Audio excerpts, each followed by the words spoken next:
Hello friends, എല്ലാവർക്കും പുതിയ വീഡിയോയിലേക്ക് സ്വാഗതം. നമ്മളിത് ഉണ്ടാക്കാൻ പോകുന്നത് കറിവേപ്പില വെച്ചിട്ടുള്ള ഒരു ചമ്മന്തിപ്പൊടിയാണ്. അതിന് വേണ്ടിയിട്ട് എൻ്റെ കുറച്ച് കറിവേപ്പിലൊക്കെ നന്നാക്കി വെച്ചിട്ടുണ്ട്.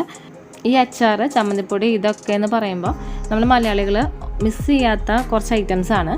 അപ്പോൾ നമുക്ക് പെട്ടെന്ന് തന്നെ വീഡിയോയിലേക്ക് പോയാലോ. അതിന് മുന്നേ എൻ്റെ ചാനൽ ഇതുവരെ സബ്സ്ക്രൈബ് ചെയ്തിട്ടില്ലെങ്കിൽ സബ്സ്ക്രൈബ് ചെയ്യാനായിട്ട് മറക്കരുത് കേട്ടോ.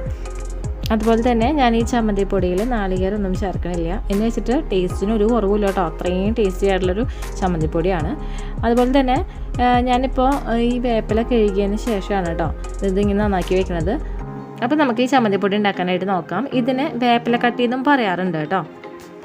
അപ്പോൾ ചമ്മന്തിപ്പൊടി ഉണ്ടാക്കാനായിട്ട് ഞാനൊരു ചീഞ്ചിട്ട് അടുപ്പത്ത് വെച്ചിട്ടുണ്ട്. ഇതിലേക്ക് കുറച്ച് വെളിച്ചെണ്ണ ഒഴിച്ച് കൊടുത്തിട്ടുണ്ട്. ഏകദേശം 1 ടേബിൾ സ്പൂൺ വെളിച്ചെണ്ണയാണ് ഞാൻ ഒഴിച്ച് കൊടുത്തിട്ടുള്ളത് കേട്ടോ. അപ്പോൾ അത് ഒഴിച്ച് കൊടുത്തിട്ടുള്ള വെളിച്ചെണ്ണ ചൂടായി വന്നിട്ടുണ്ട്. അതിനുശേഷം ഇതിലേക്ക് 3 ടേബിൾ സ്പൂണോളം ഉഴുന്നും പരിപ്പ് ചേർത്ത് കൊടുക്കാം. അതിനുശേഷം ഇതൊന്ന് ഇളക്കി കൊടുക്കാം കേട്ടോ. ഈ ഇട്ട് കൊടുത്തിട്ടുള്ള ഉഴുന്നും പരിപ്പെല്ലാം ഒന്ന് മൂത്ത് വരണം, അതുവരെ നമുക്ക് ഇളക്കി കൊടുക്കാം. അപ്പോൾ ഈ ഉഴുന്നും പരിപ്പെല്ലാം മൂത്ത് വന്നിട്ടുണ്ട്. ഇനി ഇതിലേക്ക് നമുക്ക് ഒരു 10 വറ്റൽമുളക് ഇട്ട് കൊടുക്കാം. ഇതിനൊപ്പം തന്നെ നമ്മൾ നന്നാക്കി എടുത്ത് വെച്ചിട്ടുള്ള വേപ്പിലയില്ലേ അതും കൂടി ചേർത്ത് കൊടുക്കാം.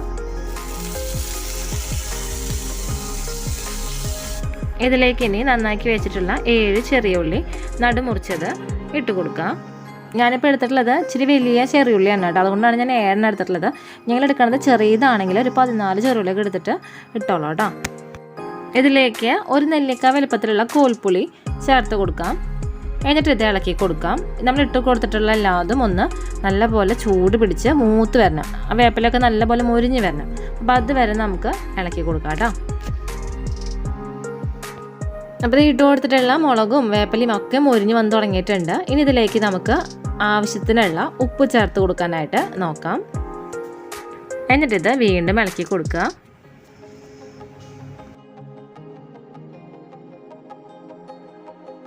അപ്പോൾ ഇത് നല്ലപോലെ മിക്സ് ചെയ്ത് കൊടുത്തിട്ടുണ്ട്. അതുപോലെ തന്നെ നമ്മൾ ഇട്ട് കൊടുത്തിട്ടുള്ള മുളകും ആ വേപ്പിലയും ഒക്കെ ഒത്തു വന്നിട്ടുണ്ട്, നല്ലപോലെ മുരിഞ്ഞ് വന്നിട്ടുണ്ട്. ഇനി ഞാനിതിൻ്റെ ഫ്ലെയിം ഓഫ് ചെയ്യാണ്.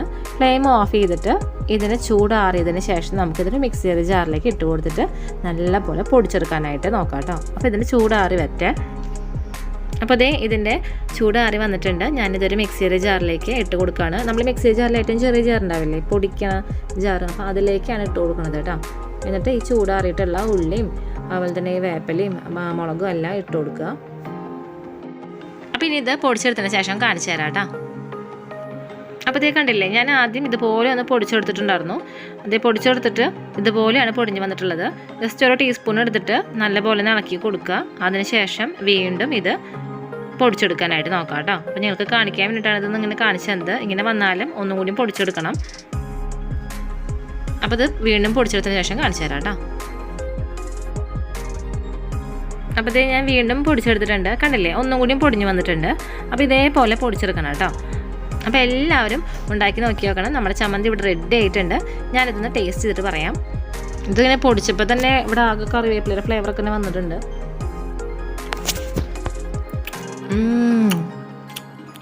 സൂപ്പറായിട്ടുണ്ട്. ആ കറിവേപ്പിലയുടെ ഫ്ലേവറും അതുപോലെ തന്നെ ആ പുളിയും ഒക്കെ കൂടി ആകുമ്പോൾ അടിപൊളിയായിട്ടുണ്ട്. അപ്പോൾ എല്ലാവരും ഉണ്ടാക്കി നോക്കി നോക്കണം കേട്ടോ. കഴിക്കാൻ നല്ല ടേസ്റ്റി ആയിട്ടുള്ള സിമ്പിളായിട്ടുള്ള ചമ്മന്തിപ്പൊടിയാണ്. കണ്ടില്ലേ, ഈ ചമ്മന്തിപ്പൊടിയിൽ ഇങ്ങനെ ചെറിയ ചെറിയ ഉഴുന്നും പരിപ്പിൻ്റെ കഷ്ണങ്ങൾ കാണുന്നില്ലേ, അതിങ്ങനെ കടിക്കാൻ കിട്ടണം. നല്ല പോലെ ചമ്മന്തിപ്പൊടി പൊടിച്ചെടുക്കരുത്. ഇതുപോലെ ചെറുതായിട്ട് തന്നെ കടിക്കാൻ കിട്ടണം. അപ്പോൾ അങ്ങനെ കഴിക്കുമ്പോഴാണ് കൂടുതൽ ടേസ്റ്റ് ഉണ്ടാവുക കേട്ടോ. അപ്പോൾ അതൊന്ന് ശ്രദ്ധിച്ചോളൂ. അപ്പോൾ എല്ലാവരും ഉണ്ടാക്കി നോക്കി നോക്കണം. ഉണ്ടാക്കി നോക്കിയിട്ട് ഇഷ്ടമായെങ്കിൽ ഫീഡ്ബാക്ക് കമൻറ്റ് ചെയ്യാൻ മറക്കരുത്. അതുപോലെ തന്നെ എല്ലാവർക്കും ഈ വീഡിയോ ഇഷ്ടമായെങ്കിൽ ലൈക്ക് ചെയ്യുക, ഷെയർ ചെയ്യുക, സബ്സ്ക്രൈബ് ബട്ടണടുത്തുള്ള ബെല്ലൈക്കനെ ക്ലിക്ക് ചെയ്യാൻ മറക്കരുത്. അപ്പോൾ വരുന്ന ഓൾ ബട്ടണിൽ ക്ലിക്ക് ചെയ്യുകയാണെങ്കിൽ ഞാൻ ഇടുന്ന പുതിയ വീഡിയോസിൻ്റെ നോട്ടിഫിക്കേഷൻസ് എല്ലാം നിങ്ങൾക്ക് കിട്ടുന്നതായിരിക്കും കേട്ടോ. അപ്പോൾ എല്ലാവർക്കും ഈ വീഡിയോ ഇഷ്ടമായെന്ന് വിശ്വസിക്കുന്നു. പുതിയൊരു വീഡിയോ വരുന്നവരെ എല്ലാവർക്കും നന്ദി, നമസ്കാരം.